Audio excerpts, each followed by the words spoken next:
Hi friends, అందరికీ నమస్కారం అండి. తెలంగాణ రాష్ట్ర ప్రభుత్వ ఉద్యోగుల పెండింగ్ బిల్లుల చెల్లింపుల్లో ఉద్యోగులకు సంబంధించి ఇంపార్టెంట్ అప్డేట్ అయితే తీసుకోవడం జరిగిందండి. విడతల వారీగా ధర్నా కార్యక్రమాలు అయితే చేపట్టబోతున్నారు. సో ఈ వీడియోలో వీటి గురించి పూర్తి వివరాలు అయితే తెలుసుకుందాం.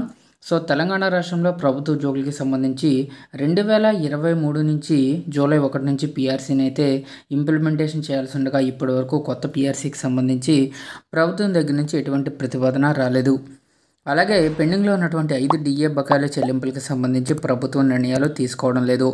ఇకపోతే ఏప్రిల్ నెల నుంచి ప్రతి నెల 500 నుంచి 600 కోట్ల వరకు పెండింగ్ బిల్లులు చెల్లిస్తామని చెప్పేసి డిప్యూటీ సీఎం బట్టి విక్రమార్క గారు చెప్పడం జరిగింది. దీనికి సంబంధించి కూడా అప్డేట్ అయితే రాలేదు. సో వీటన్నిటికి సంబంధించి ప్రభుత్వ ఉద్యోగులు ఇంపార్టెంట్ డిసిషన్స్ అయితే తీసుకోవడం జరిగింది.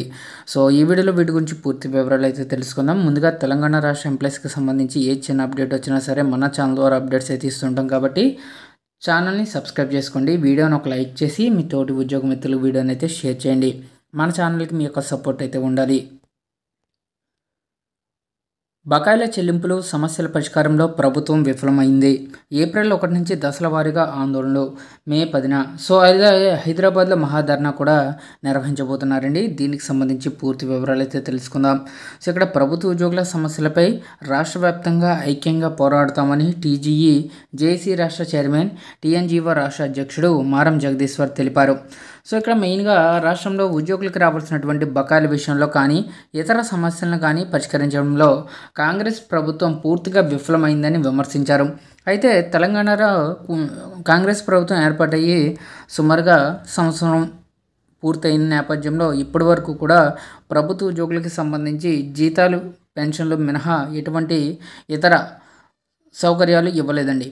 సో దీంతో కాంగ్రెస్ ప్రభుత్వం మేనిఫెస్టోలో ప్రకటించిన విధంగా ఉద్యోగులకి సంబంధించి ఏమీ క్లియర్ చేయకపోవడం వల్ల చాలామంది కాంగ్రెస్ ప్రభుత్వాన్ని బకాయిలు చెల్లించండి అని చెప్పేసి మొరపెట్టుకుంటున్నారు. అధికారం చేపట్టి 10 నెలలు గడుస్తున్నా ఇప్పటి వరకు ఉద్యోగుల సమస్యలు పరిష్కరించడంలో సీఎం రేవంత్ రెడ్డి చొరవ చూపడం లేదని, రాష్ట్ర ప్రభుత్వం ఆర్థిక ఇబ్బందుల్లో ఉందని సీఎం పదే పదే చెబుతూ వస్తున్నారని పేర్కొన్నారు.